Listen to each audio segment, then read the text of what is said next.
Welcome back to MMA Al Dente. I am the guy who picked Rampage Jackson to defeat Kazushi Sakuraba. And I'm here to talk about Eryk Anders versus Jamie Pickett. My pick for this fight is Eryk Anders. I've got him roughing up Jamie Pickett and getting a finish in round two, let's call it. I think Eryk Anders is overall the better fighter. I do think Jamie Pickett's got really one path to victory, and that's keeping Eryk Anders off of him and outstriking him from the outside. And even there, I'm not sure he would win that type of fight with no big moments, but I do think Jamie Pickett's got good long strikes. But Eryk Anders is the stronger guy.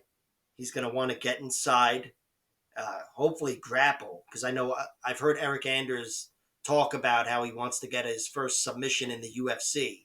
I've heard him say that somewhat recently. If he was thinking that way, this might be the fight to do it.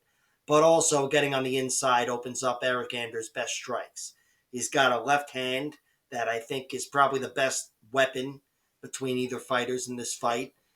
And I also think Eryk Anders is the bully on the inside, has better grappling. I think he's much stronger, can control Jamie Pickett in the clinch. And of course, in the clinch, or in tight anyway, is where Jamie Pickett's been knocked out twice.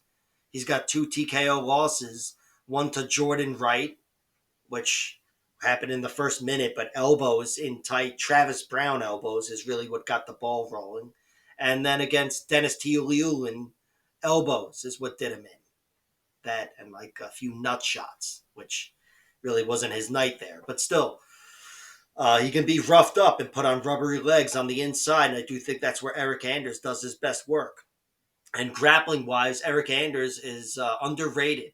He's been a black belt for some time now, and even though he may not be the refined submission artist that somebody like Kyle Dawkins is, he's still a good grappler. And he beat Kyle Dawkins in grappling not long ago, actually.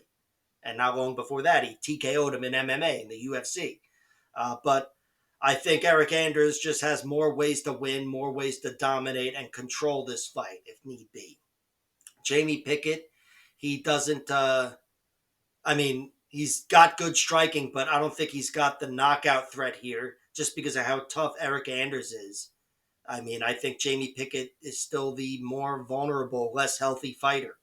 But Eryk Anders, he's been knocked out once. It was to Thiago Santos, and it was at the very end of round three in a 5-round fight. And if you want to see how tough Eryk Anders is, go watch that fight. Because holy fucking shit, if that's the one time he got TKO'd, he's the toughest man on the planet. And it is, so he is the toughest man on the planet.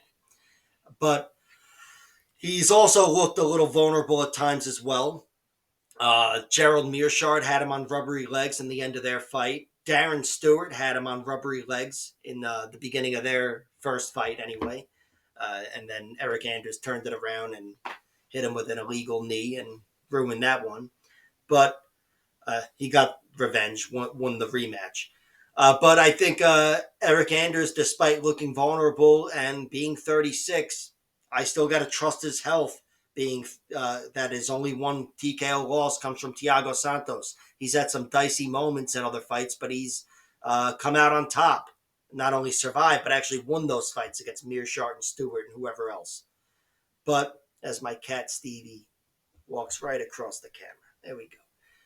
But Jamie Pickett, he's up against it here. I'd be really surprised if he was the second guy to knock out Eryk Anders, and a submission should not be on the table. The one guy to submit Eryk Anders is Andre Muniz with the best submission in middleweight history, the Andre Muniz armbar.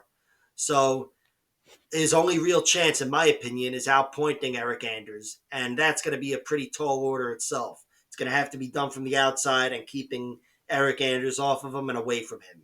And even then, it's not a lock that he wins the points battle. So Eryk Anders is the pick. And I'm not betting on this, even on Jamie Pickett, not yet, but I will look to the prop bets, and who knows? Things might open up. I do think Eryk Anders could get a finish over Jamie Pickett in one way or another, but I will be looking to throw even the smallest of sprinkles on those submission lines because I expect them to be astronomical. So Eryk Anders by finishes the pick. I'll wait to see the props to see what the play, but right now I'm staying away from it. Like, share, subscribe, all that horse shit, and check out my other videos.